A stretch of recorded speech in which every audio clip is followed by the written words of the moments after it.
Alright, so welcome back. Today we're going to be looking at an update on Pfizer's COVID vaccine. There were 2 new studies that were released over the course of last week, and we're going to be going through them today. If you do enjoy, consider subscribing. It is free and it does help me out a ton. If not, thanks for watching anyway. Onto the video.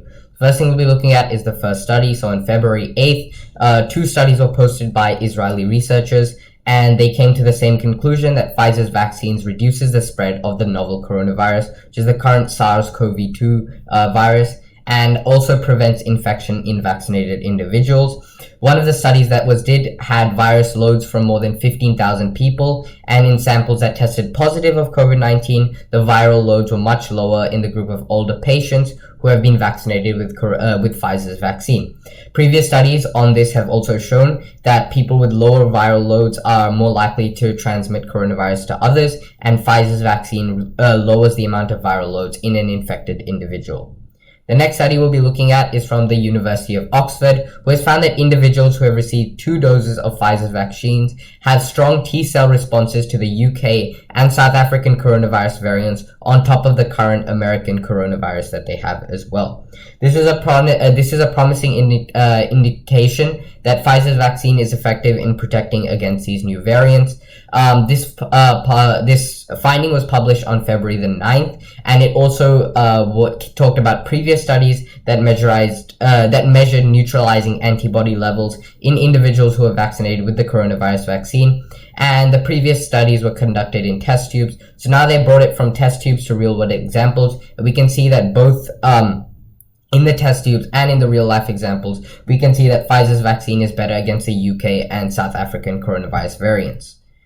So the last thing we'll be looking at today is the sales of Pfizer. So over the last few months, the US government has bought in more than $15 billion worth of Pfizer's coronavirus doses, and would make more doses throughout 2021 based on like supply deals and such as that. But since then, the US government has ordered more Pfizer and biotech vaccines, more like 100 million more, which will no doubt increase Pfizer's top line and revenue in the coming year. And on top of that, they also have potential supply deals with governments all over the world. And this depends on how well Pfizer's coronavirus vaccines is able to fight against strains such as UK and South Africa and other strains from around the world. And basically what we have is researching that is very, very promising, because we can see that they've already been able to fight against UK and South African variants, and that basically means that they have more promising they're more promising to fight other coronavirus variants as well. So findings such as the past few that we looked at, that they reduced viral load, which reduced spread and was able to fight out other variants. More and more governments will have a positive outlook to Pfizer's vaccines and will have a higher chance that they make supply deals with Pfizer in the coming future. Just to be noted that other companies have also tried to develop vaccines for overseas variants, such as the UK and South African one as well, but Pfizer's already been there first because their current vaccine already works on those, and because of that, I believe Pfizer has a first movers advantage. And with more and more researchers talking about Pfizer's vaccine, I believe that more governments will be able to make supply deals with Pfizer, which will no doubt increase their financials.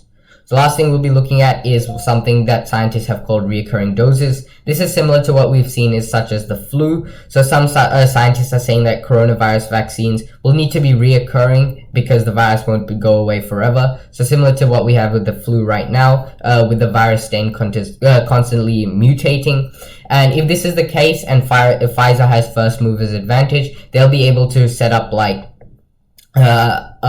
they have to sign documents, and basically what they have is every year they'll supply more and more coronavirus vaccines, and that'll make a reoccurring revenue for Pfizer, which is a very, very strong economic moat, as they will have a patent over the vaccine as well.